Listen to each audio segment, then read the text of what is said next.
We're starting a new series today, and the series is called From the Brink.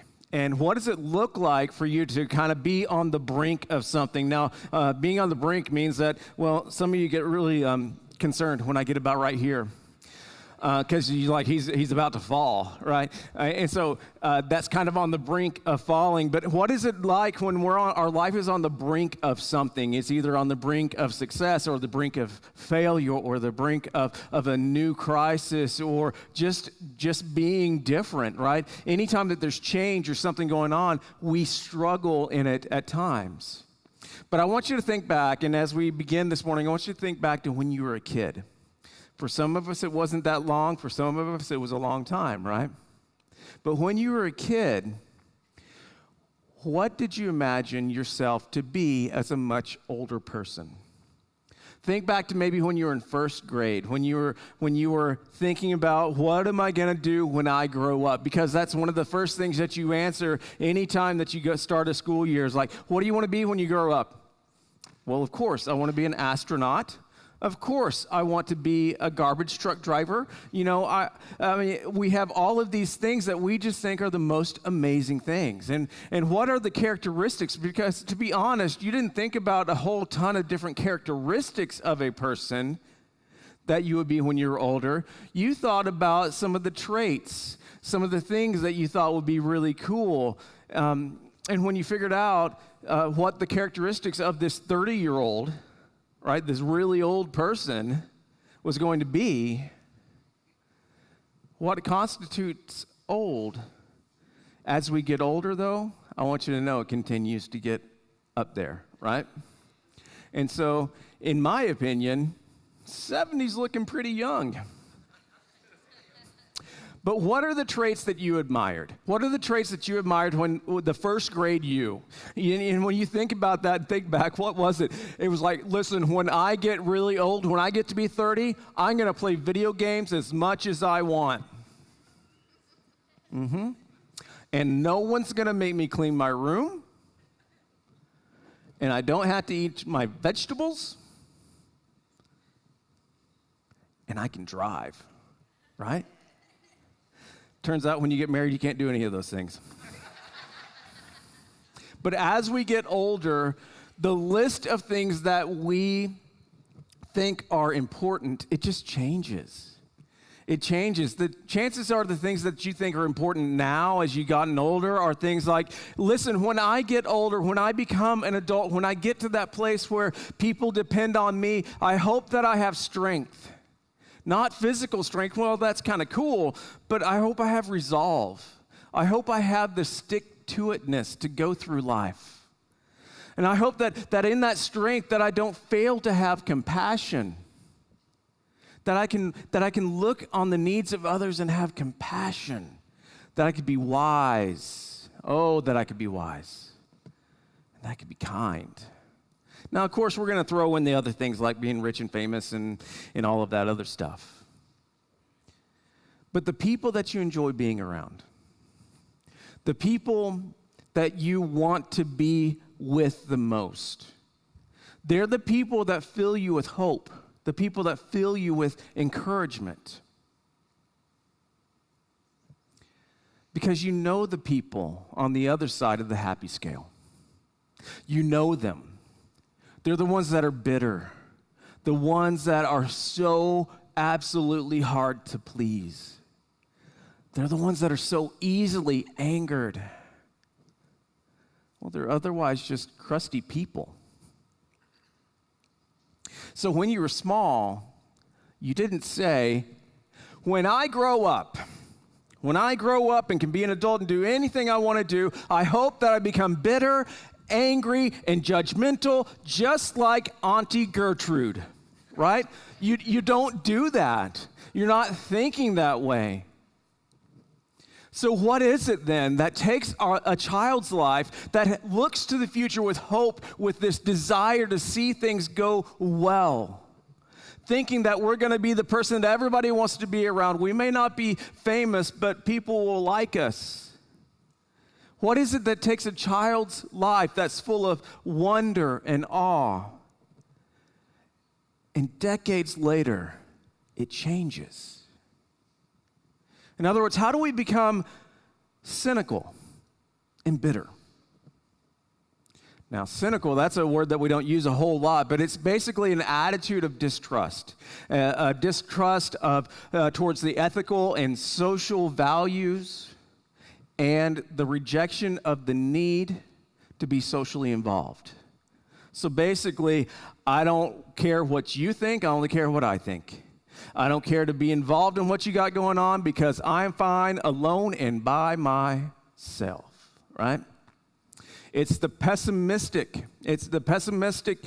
pessimistic about the capacity of others to make correct choices, to make correct ethical choices. It's why when you get in a conversation with people who are cynical and they happen to get political, oh my goodness, you want to walk out the door, right?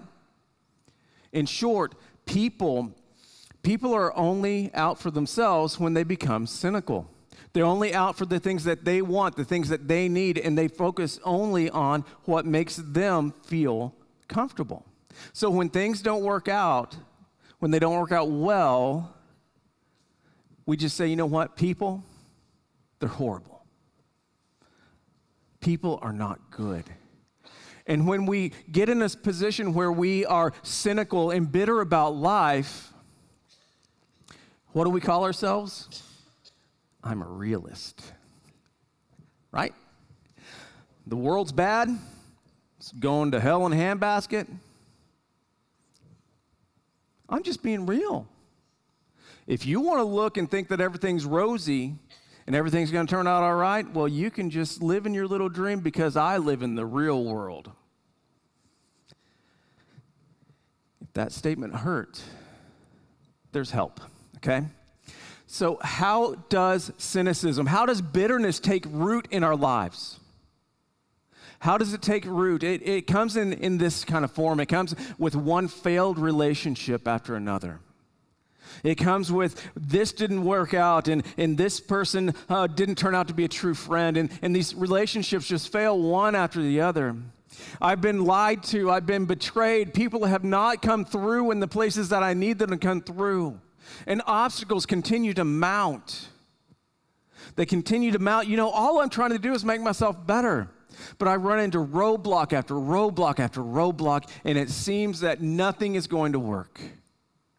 My life, you know, no matter what happens, I'm on the ropes again. And if you get knocked down enough, you get to the point where you say, if you can't beat them, join them. And you begin to see the worst in people day in and day out. Your home life starts to shatter and crumble around. Some people, to cope with this, they land into this life of addiction. They pursue a life of violence, trying to control things around them. They watch people go through life and they just say, you know what? They're just not worth it. And in short, we basically get to the point where we don't believe the best in people anymore. Are you there? Have you been there? You've been told that it's not going to work so many times, you begin to believe it. The world and this message can be depressing, right? People can be disheartening. We can come into this place where we get to the horrible realization, that things aren't working. And then we feel it in ourselves and we begin to have feelings of bitterness. And we look at the actions of others and we begin to look at what they're doing and think that they aren't going to do anything for our good, for their good. But here's the thing, cynicism doesn't just grow up in people. It takes root in you. Optimism turns to realism. Realism becomes cynicism. And if you don't mind, I want to share with you about what it looked like in me. About the time that I almost gave up on ministry. I was pretty young I guess I was in my 20s. And I got at this brand new place of ministry, went to the very first staff meeting. The very first words out of the mouth of the senior pastor is that every single one of you in here are replaceable. Okay. And we sit through and we understand that no matter what we do, we're not going to do it well enough, and we're all replaceable. And these goals that we want, we're going to set them one week, then we'll change them the next. They're always a moving target. You add that in with a person that has questionable character, that when you're alone with them in a room, they start talking about things that you're like, can a pastor talk about these things? And we chased after the latest trends. We chased after the latest things that were going to make everything work right. And in the result of that was that we set unrealistic goals. There were goals set for me that I could never meet. And do you know what happened inside of me? I became a person who dreaded getting up in the morning, who wanted to do anything but go to work, and found myself questioning my own worth. Have you been there? I questioned my intelligence. I questioned whether I had heard God when He called me to do the work of the ministry. And do you know what I did? I tried harder. I tried so much harder, and I worked so long, so late. I poured everything that I had in pushing something up the hill that wasn't going to move. I dealt with the internal questioning, with the why. Why is it this way, and why can't I get it right? Trying to do it right is futile. It's pointless. Bottom line, guys, I was hurt. I was deflated. And I was at a point where I didn't want to do it anymore. So what do you do? What do you do? What do you do when you feel like you can't trust anyone in leadership? What do you do when you feel like you work as hard as you can, but you go home defeated and utterly wounded, but not just simply wounded, but rocked into the core, and you try harder, but in the end, you just get burned? That's how cynicism starts. And it begins not because you don't care. It begins because you care a whole lot. When you pour your heart, your soul, and your life into something and you get the opposite of what you expected. When you give a lot and you get very little. And it happens. But why? Why does this happen? Now, the great thing about all of these things that we experience in our life is that there's always an example that you can turn to in the Scripture. Now, there's this guy in the Scripture, his name is Solomon, and he was the son of King David. He was the son of David and Bathsheba, and Solomon was the one that we remember. He was called the wisest man because when he was given a choice between riches and wisdom, he chose wisdom, and he got both, and we're like, yes, that's what I want. I'm going to tell God I want wisdom so I can get both. But Solomon, as he grew up and as he continued to be king and as he claimed all the things that a king could claim, he claimed marriages, he claimed money, he claimed territory and buildings and stuff, and he piled it up. And then Solomon, at the end of his days, began to get this really grim look at the world. And here's what he said about it in Ecclesiastes. The words of the teacher, son of David, king in Jerusalem. Hey, this is a good start, right? Meaningless. Meaningless, says the teacher. Utterly meaningless. Everything is meaningless. All right, you guys have a good day. So how did he get here? He had everything that he wanted. He had the kingdom, he had the money, he had the fame, he had the people, he had everyone doing anything that he wanted to do. He had seen so much. But here's the problem. He had seen so much. And he's the wisest person that ever lived, right? But he knew too much. And strangely, knowing too much about a person, it makes you sad. Because when you know too much, when the curtain is pulled back, when you have to walk in and understand there's a few chinks in the armor, we find ourselves on the path to heartbreak, selfishness. When we figure out that the life isn't going to turn out the way that we want it to or that we thought it would, and when we figure out, you know what, as much as I had thought this was the case, not everybody gets a trophy. Not everybody gets a participation ribbon. My parents didn't tell me that I would fail at some things. And this is why cynicism and old age are often companions. Because this grows over time. We bring the baggage from the past into our present. Every day we wake up, we have a choice whether we're going to put on the backpack of hurt and disappointment and carry it with us into this day. For most of us, though, we don't even think about it anymore because we sleep with it in our bed, right? We're like, oh, if I don't feel disappointed and crushed, I really can't go to sleep tonight. Our hurts, our failures, we automatically apply them to a brand new position. We automatically apply them to a brand new situation, into that new relationship. You know, that one that we had that didn't work out well? Well, I'm going to take every bit of me that messed that thing up and I'm going to put it right back into the next one, right? But what do? We decide that, you know what, I'm going to just protect myself then.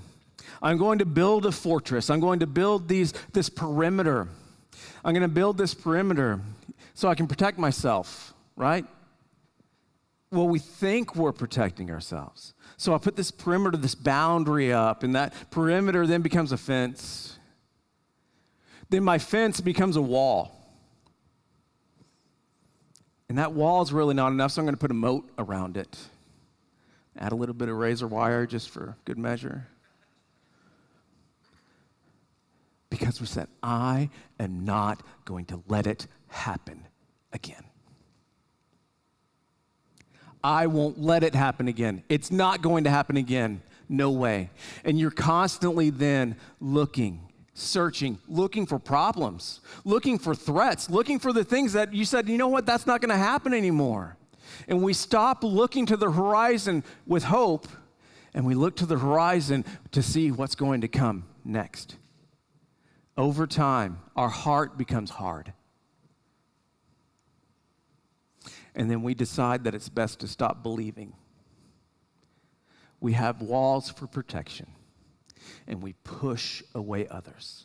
We push away trust, we push away hope, we push away belief, because we look for the wheels to fall off in every situation. We search for conflict and find it. We look for the impact of others' poor decisions and feel them. We decide that we don't need people. The funny thing about the decision to say that you don't need people is that when you decide that you don't need people, you very much then decide that you're going to close yourself off from God. So by the time you've reached your golden years, we've placed ourselves firmly on one side of the spectrum or the other. Either we're happy and grateful, or we're crotchety and bitter. I'll let you decide which one you're becoming. And I'm not going to enter in that discussion with anyone, okay? Because the older we get, the less pliable we become. Not only physically, you wake up, you're like, oh gosh, that doesn't work the way it's supposed to. But there's this war going on inside of our hearts. The one that's a war for hope and the other one for cynicism. There's this battle raging inside of us, and we don't know which one's going to win. But whichever one does win, it wins our heart and it begins to solidify around it. I believe that bitterness is a choice and that we can do something about it. Life doesn't make you a cynic. Life doesn't make you bitter. You do. Now, it's not always a conscious move. It's not always something, hey, you know what, today I hope I'd become more crotchety. I'm going to practice, hey, get off my lawn. That's great. Get a little more throaty next time, maybe. It's a choice that we make. We make that choice. And sometimes we don't know that we're making it. I want to look at another description of being a cynic in the Bible. Now, it's at the beginning of Jesus' ministry, and it's just after Jesus had been baptized. He was going about, and the first two disciples that he had called, Andrew and Peter, are there. And he calls Andrew, come follow me. And Andrew followed. He grabbed his brother Peter, and they began to follow Jesus. So the next day, John chapter 1, the next day, Jesus decided to go to Galilee. And he found Philip, and he said, follow me. Now, Philip was from Bethsaida, the city of Andrew and Peter. So they were kind of like from the same city.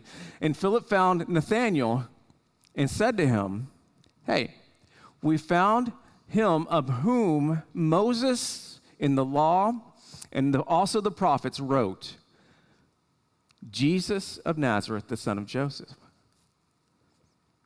Nathanael said to him,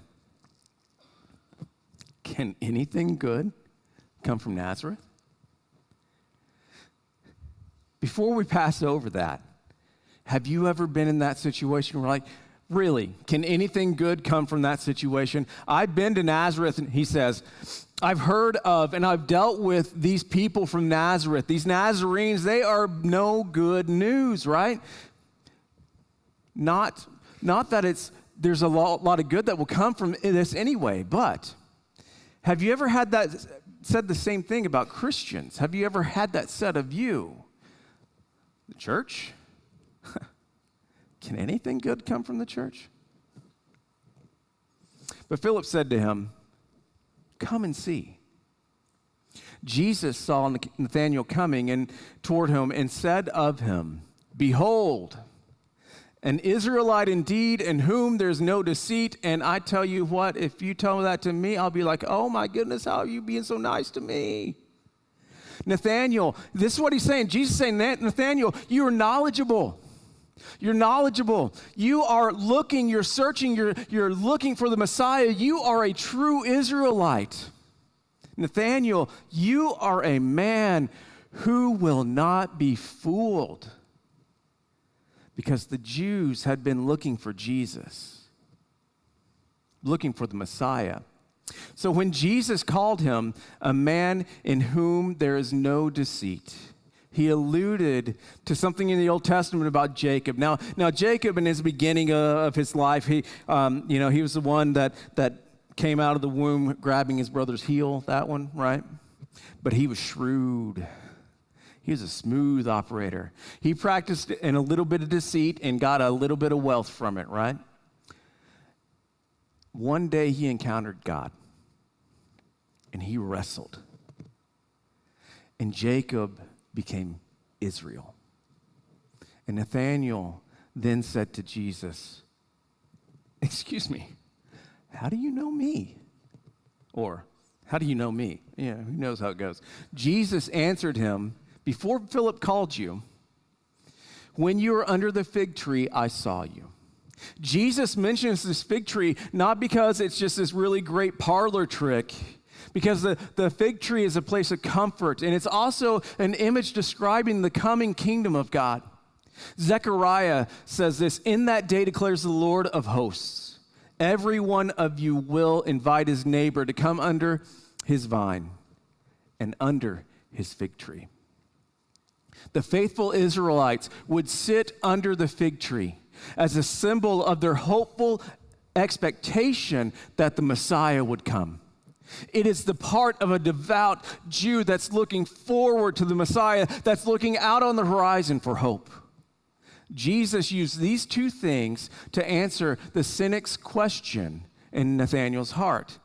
He says, in effect, I know what's on your heart.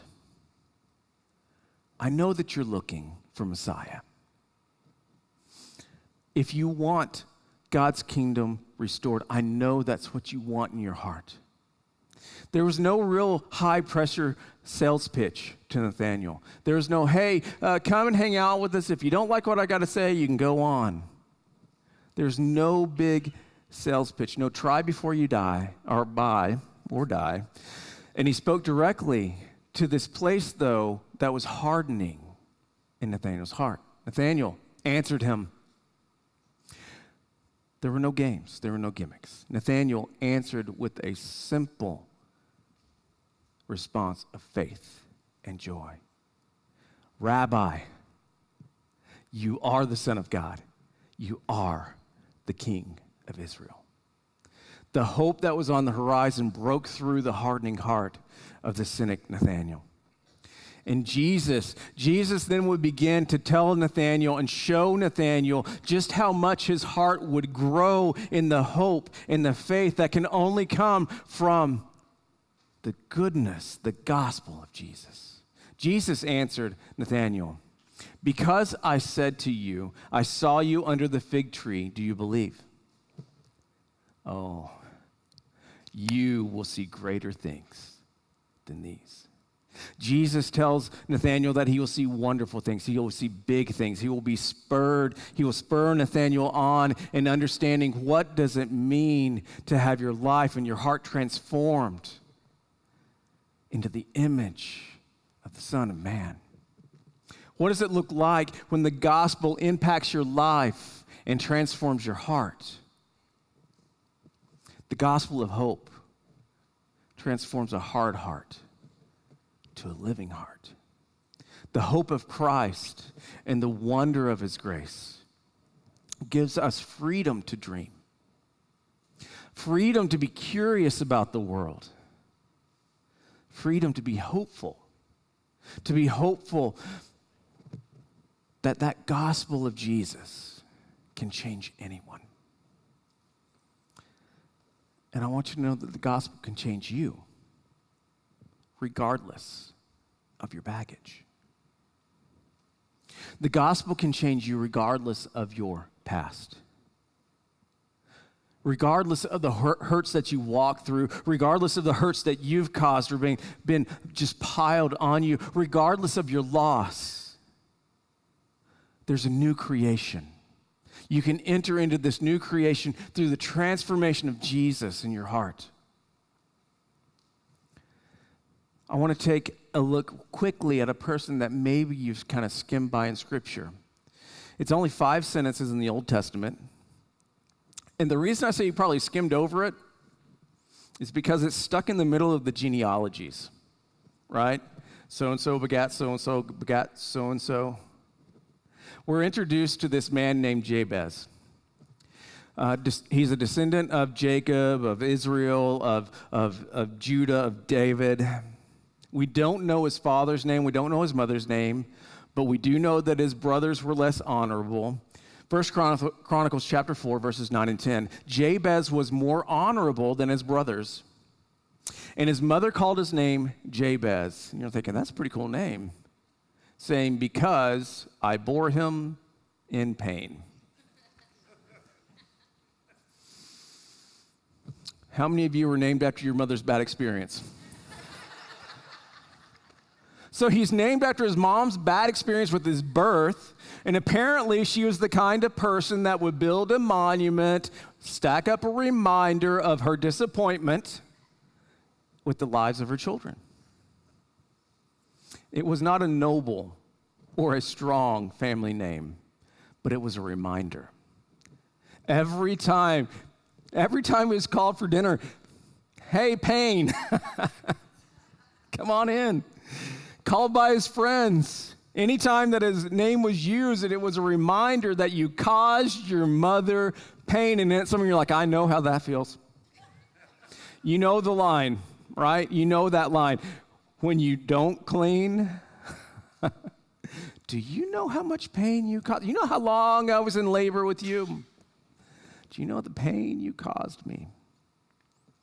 The family with a bitter spirit is the one that looks backwards, only looking to the pain. You know the kind. You know the kind. They never get ahead. And they're the kind that you never ask how they're doing because you get the whole medical rundown every time you ask, right?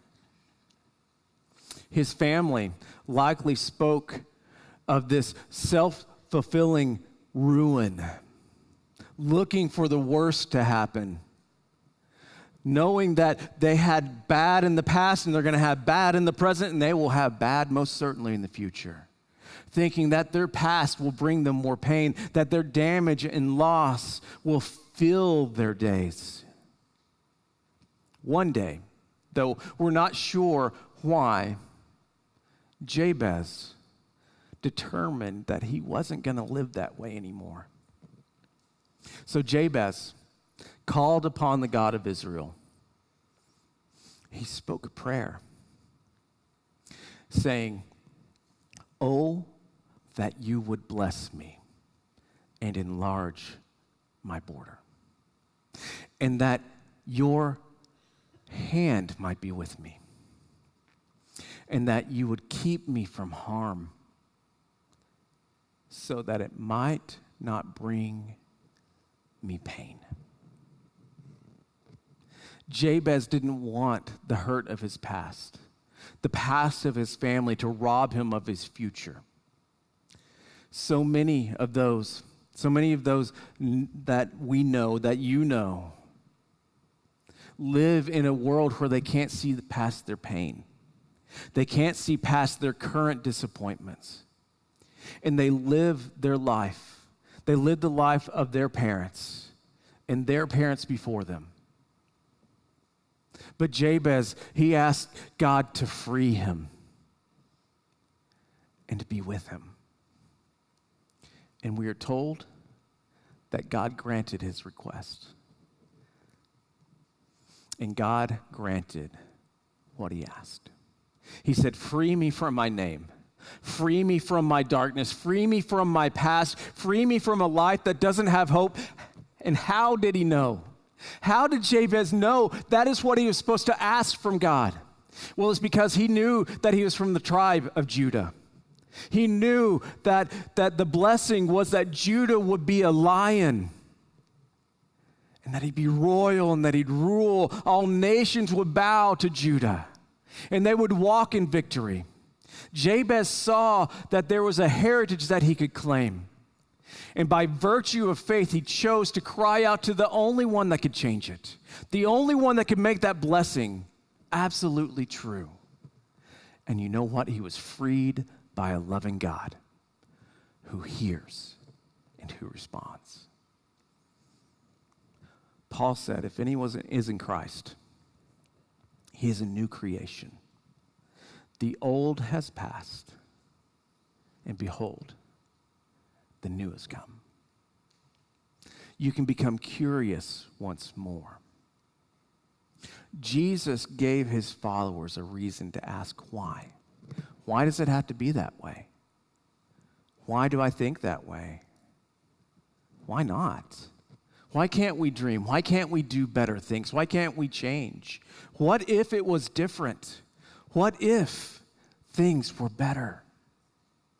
And Jesus ignited in the hearts of those who followed him a sense of awe and a sense of wonder. And do you know what it did? It broke them free from their chains. Maybe that's what you need today.